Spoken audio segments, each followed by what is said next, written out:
السلام علیکم ورحمۃ اللہ وبرکاتہ۔ امید ہے آپ سبھی حضرات خیریت سے ہوں گے۔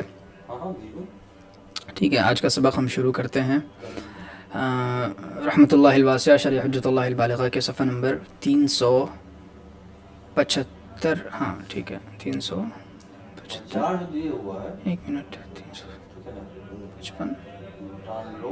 اچھا اوکے، تو ہم لوگ یہاں تو پڑھے تھے 73، 73، 74، 75۔ ٹھیک ہے، 75 پر ہیں ہم۔ استقبال قبلہ شرط ہے تو تحریم غیر قبلہ کی طرف نماز کیوں ہو جاتی ہے؟ باب کے آخر میں ایک سوال مقدر کا جواب دیتے ہیں۔ سوال یہ ہے کہ نماز میں استقبال قبلہ شرط ہے تو جس طرح طہارت ستر پوشی کے بغیر اور نماز کا وقت ہونے سے پہلے نماز درست نہیں، اسی طرح استقبال قبلہ کے بغیر بھی نماز درست نہیں ہونی چاہیے۔ حالانکہ قبلہ معلوم نہ ہونے کی صورت میں تحری کر کے نماز پڑھ لی جائے، پھر خطا ظاہر ہو تو نماز ہو جاتی ہے، لوٹانے کی ضرورت نہیں۔ ایسا کیوں ہے؟ جواب یہ کہ شرط اور شرط میں فرق ہے۔ طہارت وغیرہ تو اس لیے شرط ہے کہ ان کے بغیر نماز کی حقیقت ہی متحقق نہیں ہوتی، اور استقبال قبلہ کی صورت حال یہ نہیں ہے۔ یہ صرف نماز کی تکمیل اور نماز میں ملت کی شیرازہ بندی کے لیے شرط ہے۔ نماز کا اصل فائدہ اس کے بغیر بھی حاصل ہو جاتا ہے۔ چنانچہ ایک اندھیری رات میں صحابہ نے تہجد کر کے نماز تہجد پڑھی، صبح خطا ظاہر ہوئی تو رسول اللہ صلی اللہ علیہ وسلم سے مسئلہ دریافت کیا تو آپ نے سورۃ البقرہ کی آیت نمبر 125 تلاوت فرمائی، تم لوگ جس طرف منہ کرو ادھر اللہ کا رخ ہے، یعنی یہ آیت تلاوت فرما کر اشارہ کیا کہ پیش آمدہ صورت میں بربنائے ضرورت نماز ہو گئی۔ باب نمبر 8، سترے کا بیان۔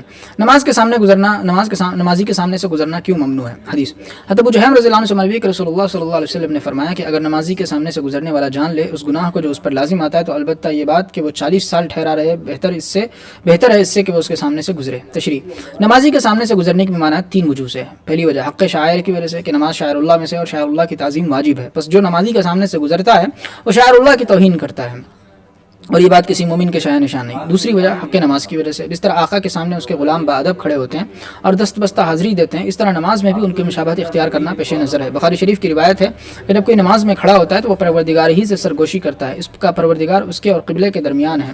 اس کے بعد قبلے کی طرف تھوکنے کی ممانعت کا تذکرہ ہے۔ پس نماز کی تعظیم میں سے یہ بات ہے کہ کوئی نمازی کے سامنے سے نہ گزرے، کیونکہ آقا اور اس کے سامنے کھڑے ہوئے غلاموں کے بیچ میں سے گزرنا بڑی بے ادبی کی بات ہے۔ تیسری وجہ حق نمازی کی وجہ سے، نمازی کے سامنے سے گزرنے کی وجہ سے کبھی نمازی کا دل پراگندہ ہو جاتا ہے اور اس کا نماز کا سارا لطف ختم ہو جاتا ہے، اور اسی وجہ سے نمازی کو یہ حق دیا گیا ہے کہ گزرنے والے سے لڑے۔ متفق علیہ روایت ہے کہ جب کوئی کسی چیز کا سترہ بنا کر نماز پڑھ رہا ہو پھر کوئی سامنے سے گزرنا چاہے تو اس کو دفع کرے، پس اگر وہ نہ مانے تو اس سے لڑے، کیونکہ وہ شیطان ہے۔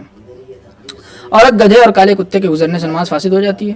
حدیث حضرت ابو ہریرہ رضی اللہ عنہ سے مروی کہ رسول اللہ صلی اللہ علیہ وسلم نے فرمایا کہ نماز کو عورت گدھا اور کالا کتا کاٹتا ہے۔ تشریح: حدیث کا مدعا ہے کہ نماز کی صحت کے لیے نماز کی جگہ کا عورت گدھے اور کتے سے خالی ہونا شرط ہے، اگر ان میں سے کوئی آس پاس ہوگا تو نماز نہیں ہوگی، اور اس کی وجہ ہے کہ نماز سے مقصود اللہ پاک کے ساتھ سرگوشی اور رب العالمین کے روبرو حاضری ہے، اور عورت گدھا اور کتا اس مقصد میں خلل انداز ہوتے ہیں، اس لیے نماز فاسد ہو جاتی ہے۔ عورت تو اس لیے کہ عورتوں سے اختلاط ان کی نزدیکی اور ان کی مصاحبت میں احتمال ہے کہ توجہ اصل مقصد سے ہٹ جائے، اور کتا شیطان اس وجہ سے ہے کہ جس کا تذکرہ تطہیر النجاسات کے عنوان کے تحت آ چکا ہے کہ وہ دھتکارا ہوا جانور ہے اور فرشتے اس سے نفرت کرتے ہیں اور اس کے پالنے کی ممانعت ہے۔ اور کالا کتا اور بھی برا ہے، اس کا مزاج خراب ہوتا ہے اور جنون سگ یعنی ہڑک سے وہ جلدی متاثر ہوتا ہے۔ اور گدھا بھی شیطان کا چھوٹا بھائی، اور وہ اکثر انسانوں کے سامنے ہی اپنی مادہ پر چڑھتا ہے اور کبھی اس کے عالم میں انتشار ہوتا ہے جس کو دیکھنا اس مقصد میں خلل ڈالتا ہے جو نمازی کے پیش نظر ہے۔ مگر اس حدیث سے جو نماز کا فساد مفہوم ہوتا ہے اس کو حفاظ اور فقہاء صحابہ نے نہیں لیا، جیسے حضرت علی، حضرت عائشہ، حضرت ابن عباس اور ابو سعید خدری اور ان کے علاوہ دیگر صحابہ رضی اللہ عنہم۔ ان حضرات کے خیال میں یہ روایت منسوخ ہے، مگر جن روایات سے انہوں نے نص پر استدلال کیا اس میں بھی کلام ہے، کیونکہ ان روایات کا مؤخر ہونا متعین نہیں، وہ مقدم بھی ہو سکتی ہیں۔ غرض اخذ شریعت کے جو 2 طریقے ہیں، اخذ ظاہر یعنی احد صلی اللہ علیہ وسلم سے حکم روایت کرنا، اور اخذ دلالتاً یعنی آپ صلی اللہ علیہ وسلم کے طرز عمل سے حکم اخذ کرنا، جس کی تفصیل مبحث 7 باب 3 میں گزری ہے۔ یہ دونوں طریقے اس مسئلے میں مختلف ہو گئے ہیں۔ روایت تو وہ ہے جو اوپر گزری کہ نماز فاسد ہو جاتی ہے، مگر آپ کا عمل اس کے خلاف تھا۔ حضرت عائشہ رضی اللہ عنہا فرماتی ہے کہ میں حضرت صلی اللہ علیہ وسلم کے سامنے جنازے کی طرح پڑھی رہتی تھی اور آپ نماز پڑھتے تھے، اور ابن عباس رضی اللہ عنہ نے ایک مرتبہ اپنی گدھی نمازیوں کے صف کے سامنے چھوڑ دی تھی اور کسی نے بھی اعتراض نہیں کیا تھا۔ اگر مذکورہ حدیث میں قطع صلاۃ سے فساد صلاۃ مراد نہ لیا جائے بلکہ قطع وصلہ یعنی ربط مراد لیا جائے تو روایات میں کوئی تعارض باقی نہیں رہتا۔ عورت سے مراد مرغوبات اور گدھے سے مراد مستقدرات یعنی گھناؤنی چیزیں، اور کالے کتے سے مراد مخوفات ڈراؤنی چیزیں ہیں۔ چنانچہ ایک حدیث میں خنزیر، یہودی اور مجوسی کا تذکرہ آیا ہے، اور عورت کا تذکرہ مرغوبات کا اعلیٰ فرد ہونے کی حیثیت سے کیا گیا۔ چنانچہ ایک روایت میں حائضہ یعنی بالغہ ہونے کی قید بھی آئی ہے، کیونکہ رغبت بالغہ عورت ہی کی طرف ہوتی ہے۔ پس حضرت عائشہ رضی اللہ عنہ کا یہ فرمانا کہ تم نے ہمیں گدھوں اور کتوں کے برابر کر دیا، اس کا جواب بھی نکل آیا کہ برابر نہیں کیا بلکہ عورت کو اس کی نوع مرغوبات کا اعلیٰ فرد قرار دیا گیا۔ غرض اس قسم کی چیزیں جب نمازی کے سامنے آتی ہے تو یقیناً توجہ ہٹتی ہے، اور یہی قطع صلاۃ سے مراد ہے۔ واللہ اعلم۔ سترے کی حکمت۔ حضرت طلحہ بن عبید رضی اللہ عنہ سے مروی کہ رسول اللہ صلی اللہ علیہ وسلم نے فرمایا کہ جب کوئی شخص اپنے سامنے کھجاوی کی پچھلی لکڑی جیسی چیز رکھ لے تو چاہیے کہ نماز پڑھے اور نہ پرواہ کرے اس کی جو اس کے پرے سے گزرے۔ تشریح: نمازی کے سامنے سے گزرنے کی جو اوپر ممانعت آئی ہے اس پر عمل کرنے میں بعض مرتبہ تنگی پیش آتی ہے، اس لیے حدیث میں نمازی کو حکم دیا کہ وہ سترہ قائم کر کے نماز پڑھے تاکہ کسی گزرنے والے کو پریشانی نہ ہو، کیونکہ سترے سے نمازی کی جگہ سرسری نظر ہی میں ممتاز ہو جاتی ہے۔ بس گزرنے والا نمازی کے سامنے سے نہیں گزرے گا بلکہ سترہ کے پرے سے گزرے گا، اور سترہ کے پرے سے گزرنے والا گویا بہت دور سے گزرنے والا ہے، بس اس کی پرواہ کیے بغیر نماز جاری رکھنی چاہیے۔ باب نمبر 9، نماز میں ضروری امور۔ نماز میں بنیادی چیزیں تین ہیں: خضوع، ذکر اور تعظیم۔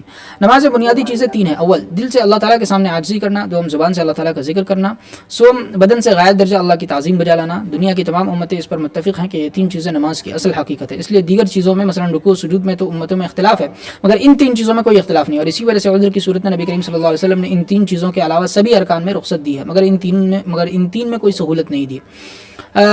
دارمی میں حضرت ابو ایوب انصاری رضی اللہ عنہ سے مروی ہے کہ مجھ سے رسول اللہ صلی اللہ علیہ وسلم نے فرمایا کہ 5 رکعت وتر پڑھو، پس اگر اس کی استطاعت نہ ہو تو 3 رکعت پڑھو، اور اگر اس کی بھی استطاعت نہ ہو تو 1 رکعت پڑھو، پھر اگر اس کی بھی استطاعت نہ ہو تو کچھ اشارہ کر لو۔ فائدہ: مذکورہ روایت قابل استدلال نہیں، یہ سفیان بن حسین واسطی کی امام زہری سے روایت ہے، اور یہ راوی اگرچہ ثقہ اور مسلم شریف کا راوی ہے مگر امام زہری کی روایتوں میں بالاتفاق ضعیف ہے، اور ابو داؤد شریف میں بکر بن وائل کی جو روایت امام زہری سے ہے اس میں یہ آخری جز اشارہ کرنے کا نہیں ہے، اور بکر امام زہری سے روایت کرنے میں بھی ثقہ ہے، اور مسلم شریف کے راوی بھی ہیں، اور کسی فقیہ نے بھی صرف اشارہ کر لینے کی اجازت نہیں دی۔ نماز 2 قسم کی چیزوں پر مشتمل ہے: ضروری اور مستحب۔ شریعت نے نماز میں 2 قسم کی چیزیں شامل کی ہیں: ایک ضروری امور جن کے بغیر نماز نہیں ہوتی، 2 مستحب چیزیں جن کی وجہ سے نماز اتم اور اکمل ہوتی ہے اور نماز کا فائدہ بخوبی آتا ہے۔ ضروری امور کا بیان اس باب میں ہے اور مستحب امور کا بیان آئندہ باب میں دیکھیں۔ نماز میں ضروری امور 3 قسم کی چیزیں ہیں: فرض، واجب اور سنت مؤکدہ غایت تاکید۔ فرض وہ ہے کہ اگر ان میں سے کوئی چھوٹ جائے، خامدن چھوٹ جائے یا بھول سے، تو نماز باطل ہو جاتی ہے اور اس کا دوبارہ اعادہ ضروری ہوتا ہے، جیسے رکوع سجود وغیرہ۔ اور واجب وہ امور ہے جن کے چھوڑنے سے نماز میں نقص پیدا ہوتا ہے، پھر اگر بھول سے چھوٹ جائے تو سجدہ سہو سے اس کی تلافی ہو جائے گی، اور اگر بالقصد چھوڑ دیا تو سجدہ سہو سے اس کی تلافی نہ ہوگی بلکہ وقت میں اس کا اعادہ واجب ہے، اور وقت نکل جانے کے بعد اعادہ مستحب ہے، جیسے سورہ فاتحہ پڑھنا اور سورہ ملانا احناف کے نزدیک۔ اور سنت مؤکدہ غایت تاکید وہ امور ہیں جن کے ترک پر سخت وعید آئی ہے مگر اس سے نماز میں کمی واقع ہونے کا یقین نہیں کیا جا سکتا، جیسے تعدیل ارکان احناف کے قول پر۔ مذکورہ تینوں مراتب کے درمیان فرق کرنا بہت مشکل ہے، اور ایسی کوئی صریح نص بھی موجود نہیں جو مذکورہ مراتب کی تعین کرتی ہو، نہ اس سلسلے میں اجماع ہے بلکہ اکثر امور میں شدید اختلاف ہے، مثلا نماز میں فاتحہ فرض ہے یا واجب، یہی طے نہیں، صرف چند چیزیں متفق علیہ، مثلا قیام اور رکوع سجود کی فرضیت، یہ متفق علیہ ہے۔ وہ قرائن جس سے ضروری امور کی تعین کی جا سکتی ہے وہ درج ذیل ہیں۔ بنیادی روایت اس سلسلے میں حضرت خلاد بن رافع رضی اللہ عنہ کا واقعہ جنہوں نے بے ڈھنگی نماز پڑھی تھی۔ واقعہ ہے کہ ایک دن حضرت صلی اللہ علیہ وسلم نماز سے فارغ ہو کر صحابہ کے ساتھ مسجد نبوی میں تشریف فرما تھے کہ حضرت خلاد آئے اور ایک طرف نماز پڑھنے لگے۔ نماز سے فارغ ہو کر خدمت نبوی میں حاضر ہوئے، آپ نے فرمایا واپس جاؤ، دوبارہ نماز پڑھو، تم نے نماز نہیں پڑھی۔ وہ گئے اور حسب سابق نماز پڑھ کر پھر حاضر ہوئے، آپ نے پھر یہی فرمایا۔ اس طرح 2 یا 3 بار لوٹایا، آخر میں انہوں نے عرض کیا یا رسول اللہ مجھے ایسی ہی نماز پڑھنی آتی ہے، آپ نے مجھے سکھلائیں کہ نماز کیسے پڑھی جاتی ہے۔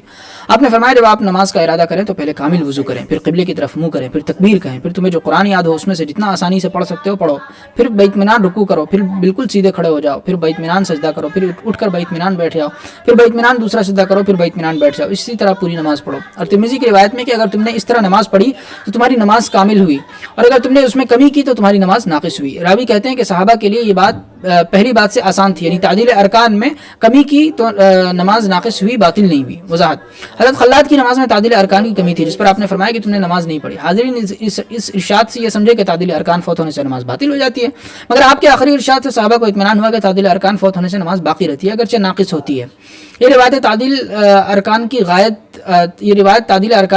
درجہ اہمیت پر دلالت کرتی ہے۔ رہی یہ بات کہ یہ فرض ہے یا واجب یا غایت درجہ مؤکد سنت، یہ بات فقہائے امت کے طے کرنے کی اور اس کی تعین میں اختلاف بھی ہوا ہے۔ فائدہ: فرائض سے عبادت کا قیام ہوتا ہے، واجبات عبادت کی صورت کی تکمیل کرتے ہیں اور سنتیں اس کی حقیقت کی تکمیل کرتی ہیں۔ حقیقت تو تمام عبادتوں میں مطلوب ہے مگر صورت صرف نماز اور حج میں مطلوب ہے، اس لیے واجبات صرف ان 2 عبادتوں میں ہیں اور سنتیں تمام عبادات میں ہیں۔ مثلا وضو میں صرف اس کی حقیقت طہارت مطلوب ہے، اس کی کوئی معین صورت ضروری نہیں، کسی بھی طریقے سے طہارت حاصل ہو جائے تو مطلوب حاصل ہو گیا، اس لیے وضو میں سنتیں ہیں، واجبات نہیں ہیں۔ بس یہ بات طے کرنے میں اختلاف ہوا ہے کہ تعدیل ارکان نماز کی حقیقت کی تکمیل کرتا ہے یا صورت کی۔ احناف کا خیال ہے کہ وہ نماز کی حقیقت کی تکمیل کرتا ہے، اس لیے سنت ہے، اور مذکورہ حدیث کی وجہ سے اس کا درجہ عام سنتوں سے زیادہ مؤکد ہے۔ دیگر فقہاء کی رائے میں اس سے نماز کی صورت کی تکمیل ہوتی ہے، بلکہ اسی سے نماز کا قیام ہوتا ہے، اس لیے ان کے نزدیک تعدیل ارکان رکن ہے۔ واللہ اعلم۔ نمبر 2، وہ باتیں جن کو رسول اللہ صلی اللہ علیہ وسلم نے رکنیت پر دلالت کرنے والے لفظ سے تعبیر فرمایا، وہ باتیں یا تو فرض ہوں گی یا واجب یا غایت درجہ سنت مؤکدہ۔ جیسے سورہ فاتحہ کے بارے میں ارشاد فرمایا کہ اس کے بغیر نماز نہیں، یہ اگر نماز کے قیام کی نفی ہے تو فاتحہ رکن ہے اور ورنہ واجب یا سنت مؤکدہ۔ اس طرح تعدیل ارکان کے بارے میں فرمایا کہ جو رکوع سجود میں پیٹھ سیدھی نہیں کرتا اس کی نماز کافی نہیں ہوتی، اس میں بھی یہی دونوں احتمال ہے، غرض اس طرح کی تعبیرات سے بھی مذکورہ والا امور ثلاثہ کی تعین ہو سکتی ہے۔